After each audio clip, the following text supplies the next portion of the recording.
जून 2026 दुनिया राहत की सांस ले रही है।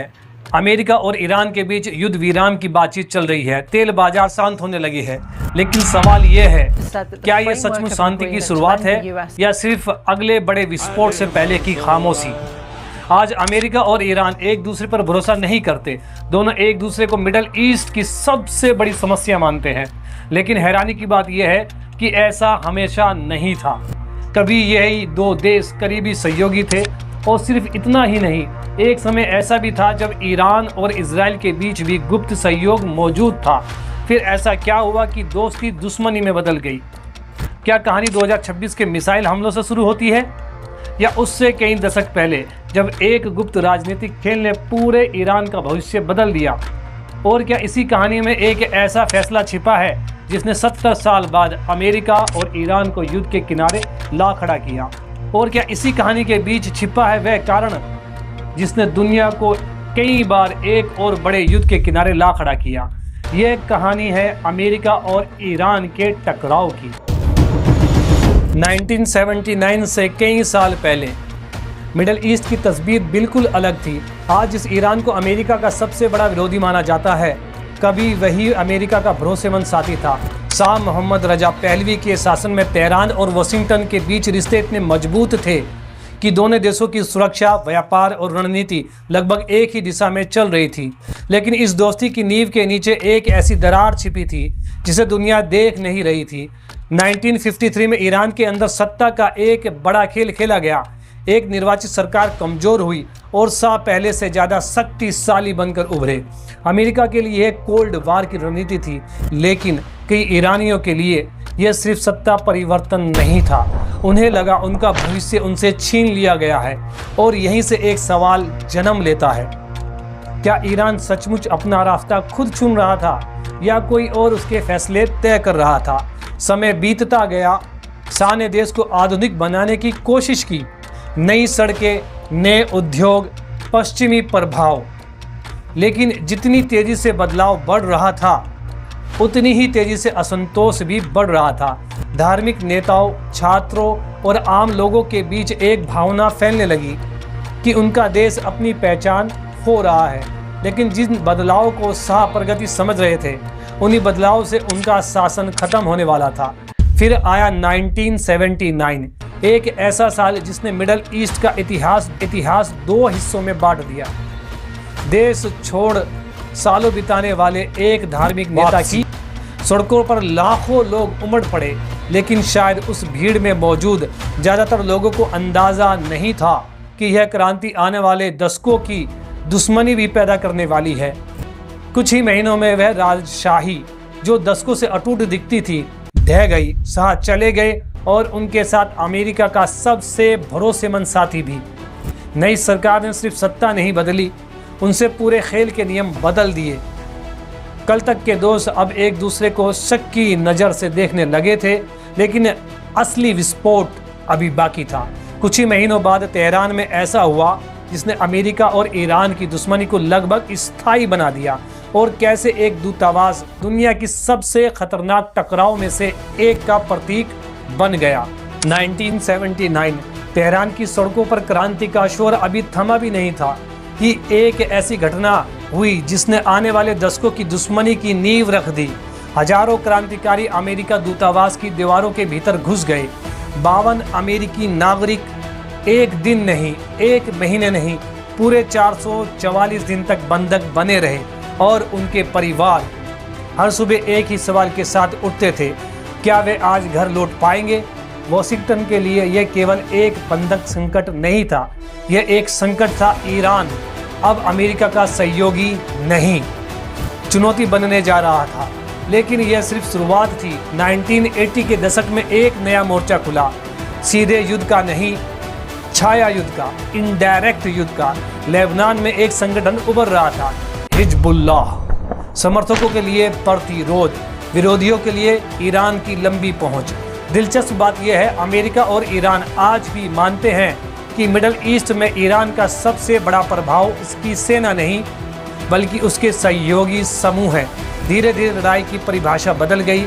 मिसाइलें ईरान से नहीं चलती थी, लेकिन उनके प्रभाव की गूंज लेबनान, सीरिया, गाजा और बाद में यमन तक सुनाई देती थी। अब युद्ध सीमाओं के भीतर नहीं रहा, पूरा मध्य पूर्व एक विशाल शतरंज की बिसात बन चुका था। और फिर 2002 दुनिया को ईरान की कुछ गुप्त परमाणु सुविधाओं के बारे में पता चला।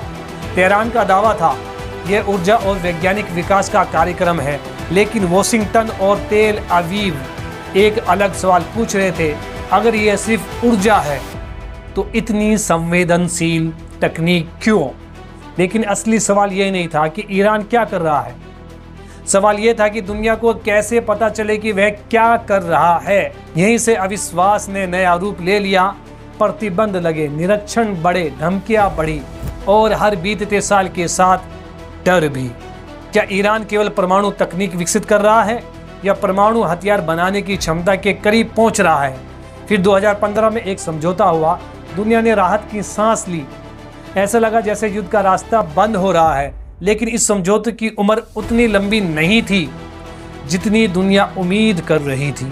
3 साल बाद वह दरवाजा फिर खुल गया और जब समझौता टूटा तो केवल कूटनीति नहीं टूटी, विश्वास भी टूट गया। अब एक तरफ परमाणु कार्यक्रम था और दूसरी तरफ मिसाइलें और तीसरी तरफ पूरे क्षेत्र में फैले प्रॉक्सी नेटवर्क। मध्य पूर्व बारूद से भर चुका था, बस एक चिंगारी की कमी थी और वह चिंगारी जल्द ही बगदाद के आसमान में दिखाई देने वाली थी। 2015 सालों के प्रतिबंधों, धमकियों और गुप्त संघर्षों के बाद अचानक दुनिया ने एक असंभव दृश्य देखा। ईरान और विश्व शक्तियां एक मेज पर बैठी, एक परमाणु समझौता हुआ।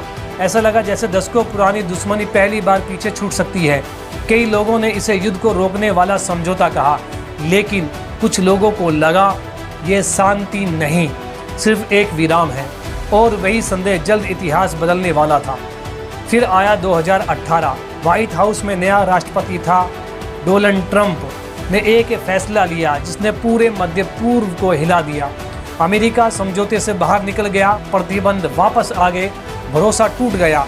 कूटनीति की जगह फिर अविश्वास ने ले ली और इसी टूटे हुए भरोसे की कीमत कुछ साल बाद एक आदमी को अपनी जान देकर चुकानी थी। जनवरी 2020 बगदाद की रात एक अमेरिकी ड्रोन आसमान में था। कुछ ही सेकंड बाद ईरान के सबसे प्रभावशाली सैन्य कमांडरों में से एक कासिम सुलेमानी मारे जा चुके थे। कई विश्लेषक मानते हैं अगर सुलेमानी जीवित रहते तो मिडल ईस्ट का नक्शा शायद अलग दिखता। तेहरान में लाखों लोग सड़कों पर उतर आए। दुनिया ने सोचा क्या अब युद्ध शुरू होने वाला है, लेकिन असली विस्फोट अभी बाकी था। अक्टूबर 2023 गाजा में युद्ध भड़क उठा। मिसाइलें, बमबारी और तबाही की तस्वीरें पूरी दुनिया में फैल गई। ईरान के करीबी समूह फिर सुर्खियों में थे, लेकिन इस बार लड़ाई सिर्फ गाजा में नहीं रहने वाली थी। सीमाएं धुंधले होने लगी। जो संघर्ष अभी परछाई में लड़ा जाता था वह अब खुले मंच की ओर बढ़ रहा था। और फिर एक ऐसी घटना हुई जिसने दशकों पुराने नियम तोड़ दिए। अप्रैल 2024 पहली बार ईरान ने सीधे इजराइल की ओर सैकड़ों ड्रोन मिसाइलें भेजी। जवाब भी सीधा आया। दशकों तक दोनों देश एक दूसरे से लड़ते रहे, लेकिन सीधे नहीं। अब वह नियम टूट चुका था। वर्षों से चल रही शैडो वार अब दुनिया के सामने खड़ी थी, लेकिन यह सिर्फ शुरुआत थी, क्योंकि अगले साल जो होने वाला था वह ईरान, इजराइल और अमेरिका तीनों को सीधे टकराव की ओर धकेलने वाला था।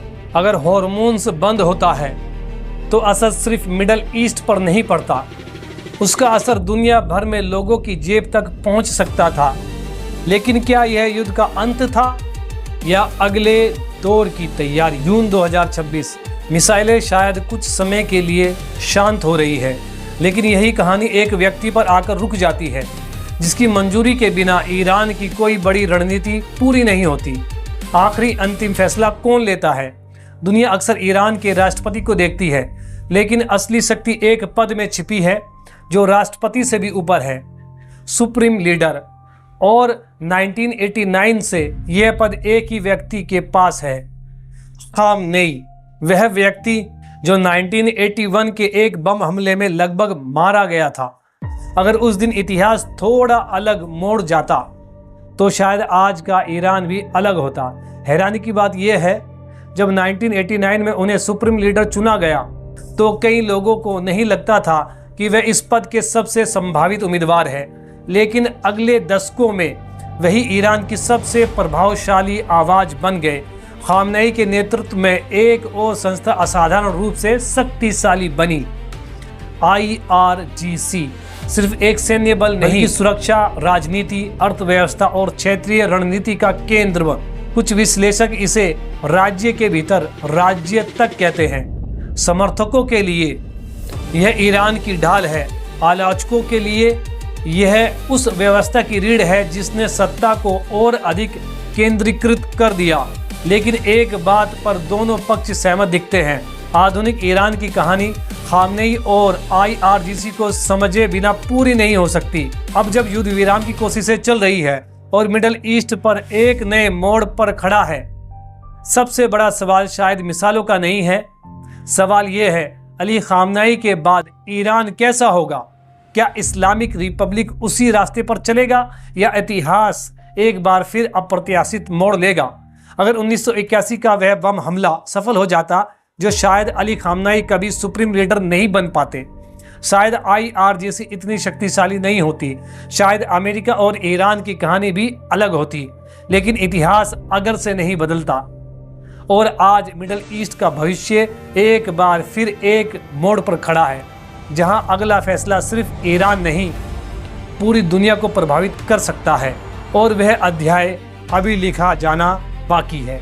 अगर आपको यह कहानी रोचक लगी तो चैनल को सब्सक्राइब करें।